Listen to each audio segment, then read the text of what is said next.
Hello and welcome everybody to the sixth and final episode in the ESM podcast series. We're coming to you today from Open Text Summit, and once again, I, John Gilbert, will be talking to Dewald, Plessis and to Chris Visagie, the co-founders of UnlimitIT, around ESM. And specifically, our topic today is learning from the service management practice over the decades and how UnlimitIT can really assist and add value.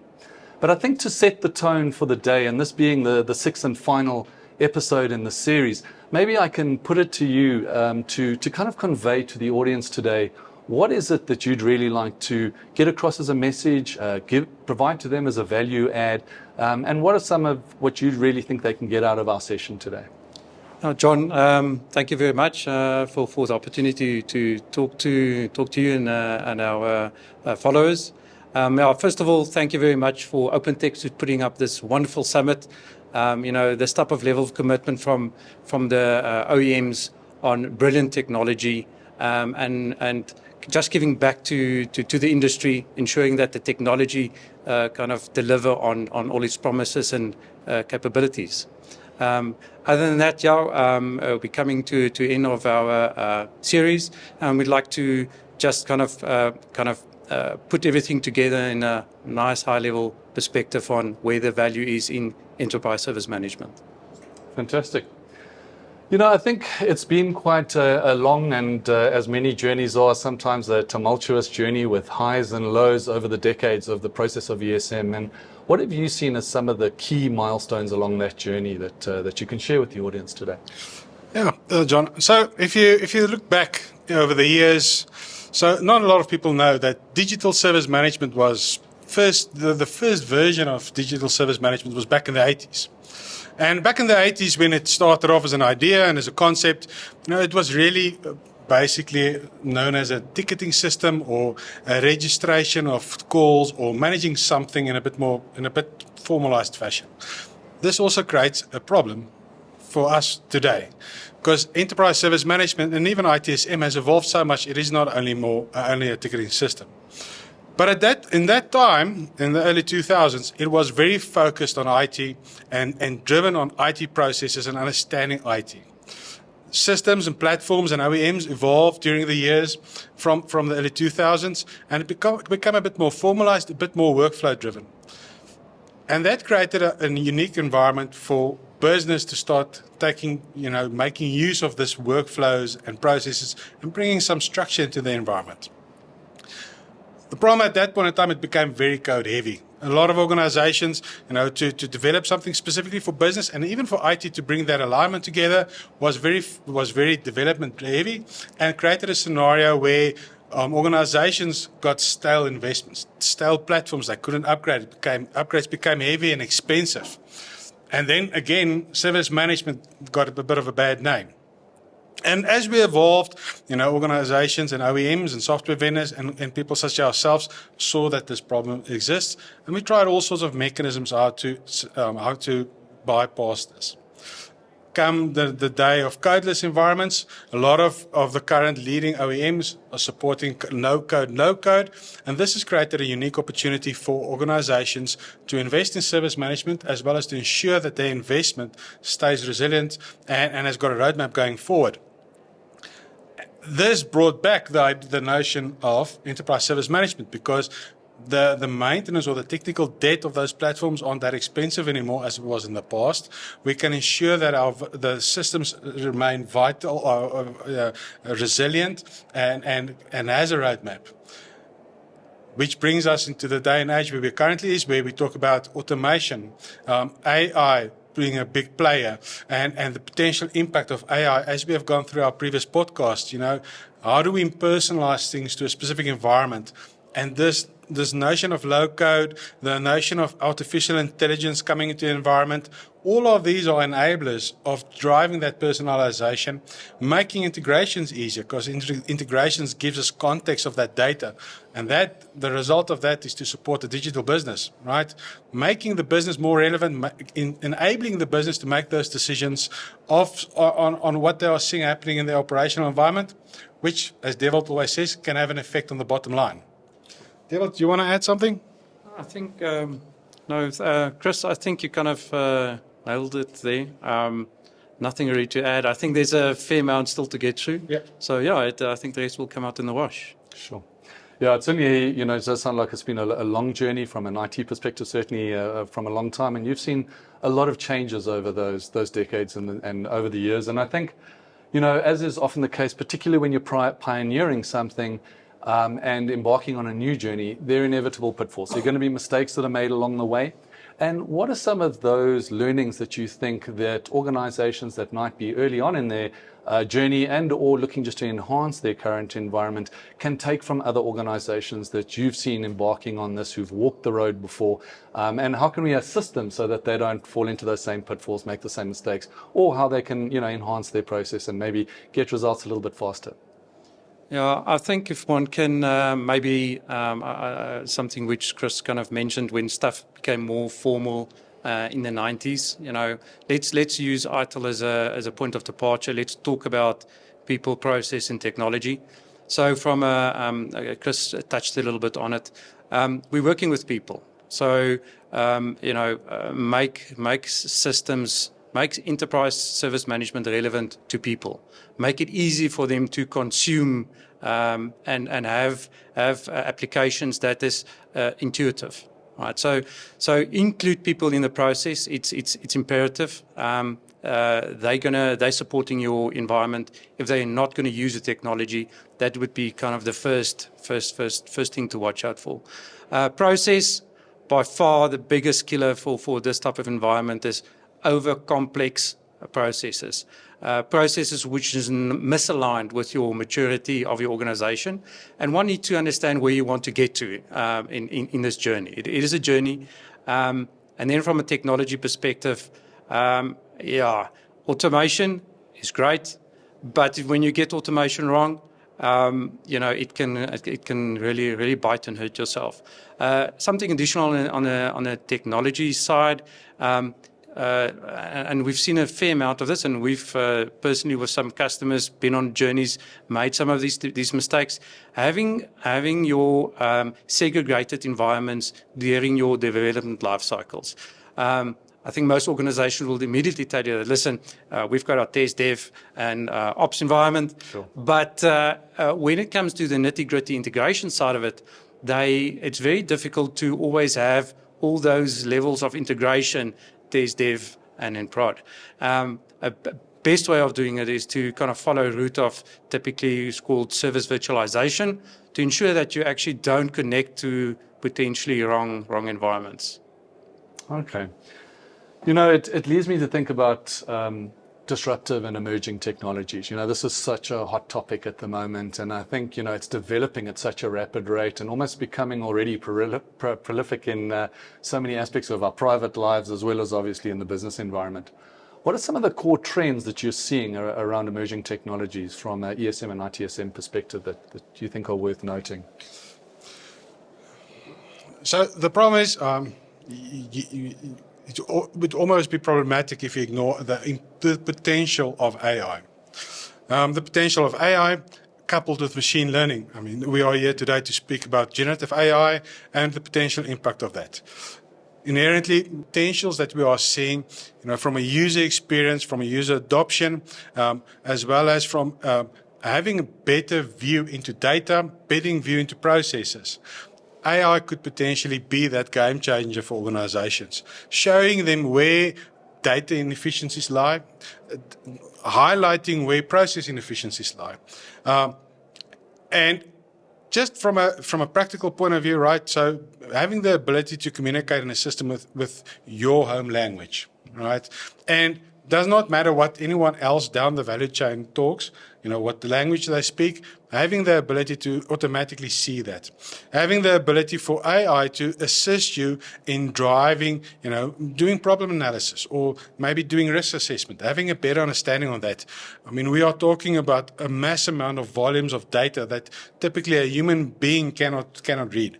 I mean, if you go back into the 80s, right, a normal log file was at best 10, 20, 30 lines of entries. Today, It's millions of lines. You cannot read that. So you need something to help you. And I really believe this is where AI will come to the fore, and machine learning will enable us to identify potential anomalies so that we can understand what's happening quite quicker, much more efficient. This brings us into the world of automation.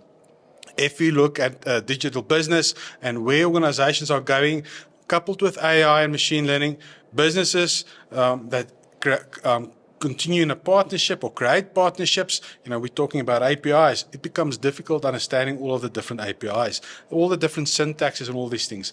AI can definitely have an effect on that. And this is a sub-level of automation. Then we're talking about orchestration, right? Going physically, having a system as part of a process record to fulfill something, going out and doing something.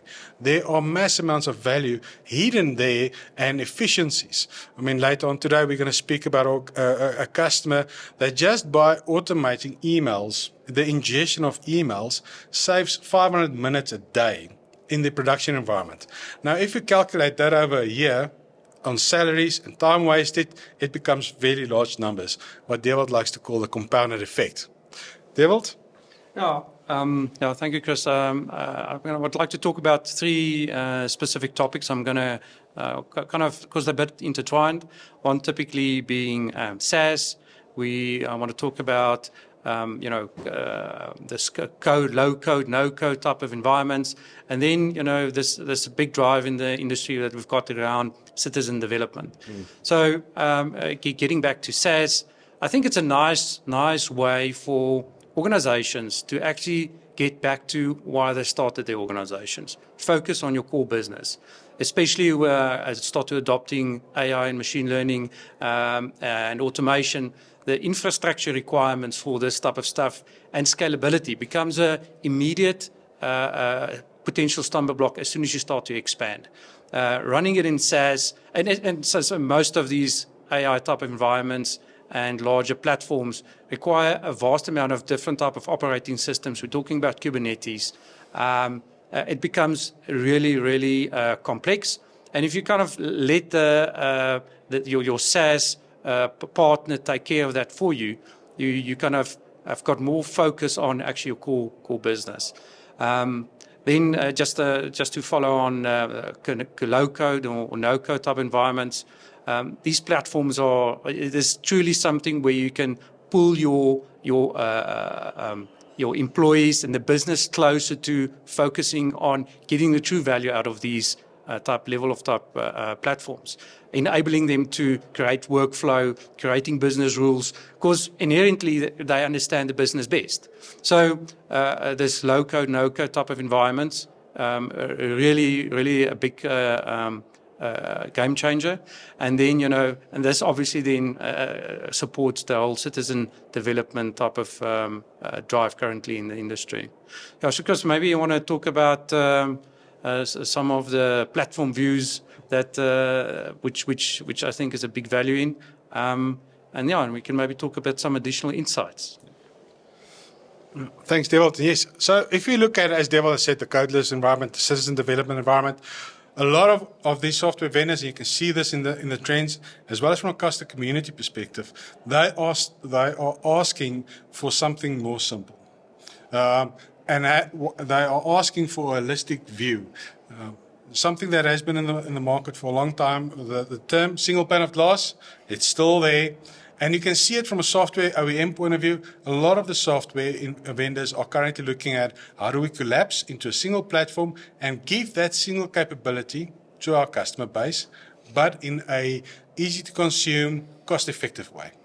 And you can see that everywhere. And here we talk specifically about a single system of record, having insight, and this is also a trend, but it's a bit more having insight into my global operational environment. Right? Organizations run hybrid clouds, right? And this includes my private cloud, my hypervisors on-premise and these type of things. We need to manage that from a single point of view. We need to understand what the cost impact is. We need to understand what the resource impact is, infrastructure-wise and human-wise. Asset management, right? Organizations are looking at ways to be more cost-effective. Problem is they don't know what assets they've got. They don't know how to depreciate that. They don't know where they are, even if they exist. So asset management's coming back quite a lot. If you look at, organizations that's got multitudes of data, so content management is coming into the fray. So we are starting to see from a platform view, this is an old term. I think it died off in the mid-2000s. I think it's coming back. It's my prediction. Business service management is definitely what we are supporting from an enterprise point of view. Right, so enterprise service management, but more business service management, isolating and focusing on where the real value is. This points, and all of this brings into the view is, in the old days we called it reporting or KPI reporting. It was relabeled business intelligence. Now it's something else. It's called insights, observability. It is having a view into your data that makes sense in a consolidated view, end to end. What happened? And tracking that transaction or the event or whatever happened from an end-to-end view and seeing exactly where what played. This also starts talking to something that's called value streams, right? Where is the value? How do we quantify what that value is? And how do we understand what is it that we need to do to actually achieve that real value? I think that's the bigger trends currently we are seeing in the market. All of these have got subtle nuances to them, Sure. But from a high level, I think that's quite close.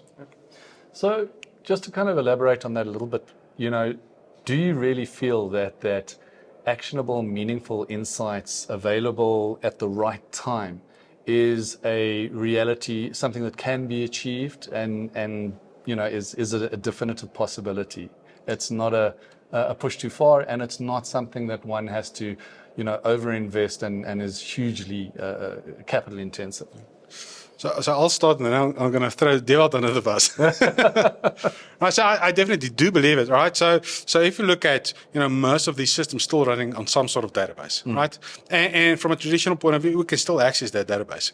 And we've got these days all sorts of new and wonderful ways how to visualize that data. The problem is the data volumes are getting so large. This is where we need machine learning to be able to help us understand what data is relevant. And then, visually putting some sort of visualization against that, that's it's a sort of a subtle thing, a subjective thing, something that you like and how you would like to see it. But I really believe that the way that data repositories are starting to be utilized, the way that data repositories are stored and data transverses over the network, definitely we can get insights to that. The problem is, it's again the old adage, right? Junk in, junk out. So if you don't have the right data, you're not going to get the value. And if you don't know what you want to see, you're not going to get the data either. Because what are you trying to see? And I think the thing that Dewald is very passionate about, and I'm going to hand over to him, is having an objective, having a theme for the business. Because this will drive your insights. Dewald, do you want to talk a bit more about your theme thing? Theme thing you tell. Yeah. So I think Chris, thank you for kind of digging a bit into the technical landscape, how it can support it. I do believe, and really what it boils down to is to be able to report and to measure. So. And I would like to take it with all this technical capability. Which I think can make stuff one for unreal. We just need to take a little bit, a few steps back, and start from business strategy and business objectives. Right? So, and what we like to do with our customers, and to ensure that you get that value from a business objective strategy, following through right to the business, is to come up, do your innovation, what you want to do in your business, tied towards your strategy, and then I would like to use the term by theming it. So create themes in your that supports your strategy, and then hand those themes off to your functional areas inside your business, and let them come up with the practicalities and tactical ways to align with these themes, because you achieve then multiple things in it. So one, the people on the ground, you get real-time, practical, tactical ways how to achieve those things. Plus, you immediately get to a point of adoption. And we spoke about people, processes, and technologies, and then you'll start to simplify those processes. So if you take it back all the way from strategy, business strategy, and outcomes, which you like, and you use the underlying technology and to be able to report on it, to be able to tie on it, that is definitely then makes your initial question definitely possible. I think you've addressed a couple of different issues there. The big one being the tying up between IT capability and possibilities and core business outcomes, which I think is always just such a relevant and again, a topical theme that comes through in this environment. And I was going to ask you for some of your top hints and suggestions, but I think you've really covered that off in what you've kind of relayed and shared there. So, I think this is a hugely competitive environment, and it's quite difficult to navigate for those organizations, as I say, that are either starting their ESM journey or looking at enhancing their existing environment. And what is it that you think from your organization's perspective is a key differentiator, and not necessarily a differentiator from anyone else, but something that you really take a lot of pride in and think is something that you do exceptionally well as UnlimitIT? Yeah, Chris, you can add if you like. First and foremost, we're not we don't engage with customers prescriptively. All right, so everyone's aware of best practices and standards. We prepare to walk the journey with you, because this is a journey. It is not, and that's another big misperception out in some customers have, is this is a quick fix. It's not a quick fix. It's a way of working. It's a way of life. So we're, from an UnlimitIT perspective, we're going to prepare to walk the journey with you. We have made mistakes in the past. Our customers have made mistakes, and it's just that collective compounded effect of knowledge, which we happily share and prepare to take the journey with our customers. Chris, can I add? Yeah, I think you hit it on the head. Just one thing that I would like to add to that is, and I think most of our customers can vouch for that, we like to partner with them. Dewald and I say, let UnlimitIT be your journey partner of choice. We like to be a partner, walk the walk with you, right? Show the value and listen to you, and have that understanding of what is it that you want to achieve. We are really true believers in, let us help you reach your digital potential, because we really believe you can do, quite a lot with enterprise service management supporting you. And I think, Dewald hit it on the head, and I think, we like to journey with you. Feel free to, look us up. But yeah, I think that's what makes us unique is, we walk the walk with you. We will not run away. We're not scared of a challenge. And Dewald loves to have challenges. He calls it opportunities. So, definitely. So I think, on that note, it's a great point to kind of wrap things up and say, let's not let the conversation end here. This is the final episode in the series, but let's look for platforms and engagement where we can continue the conversation. I want to thank both of you for your time and for your input over the course of the entire series. And also thank our audience for allowing us the time to hear what we have to say, hear your insights and your views. I'm quite confident that there's been value add, and I certainly from my perspective, I've learned a lot. But we thank you for your time, your input, and we want to wish you every bit of luck on your journeys forward. And thank you both, and thanks everyone for being here today from the Open Tech Summit. Thank you and goodbye.